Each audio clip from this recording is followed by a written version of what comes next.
লুচ্চা লুচ্চা পাবলিকের শহীদ দিবসের নাচ দেখে নিই।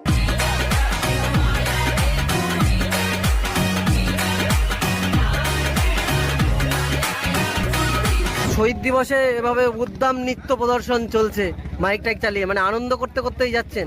হ্যাঁ, নাচের ব্যবস্থাও রেখেছেন? নাচের ব্যবস্থাও আছে।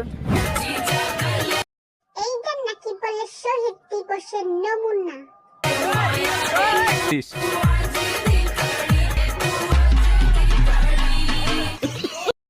ওরে আজকে মৃত্যু দিবসে তোরা কোনো ভোটে জিতস নাই যে দাই দাই করে নাচে বেড়াবে নাচছিস। রাস্তায় উদ্দাম নৃত্য গান এগুলো চলছে। কিছু ছেলে পিলে সব সব ইয়ং জেনারেশন তারা, কিছু ছেলে পিলে সব সব ইয়ং জেনারেশন তারা যাচ্ছেন, সেই সঙ্গে একটু গান বাজনা। শহীদের গানই হচ্ছিল, শহীদের গানই হচ্ছিল।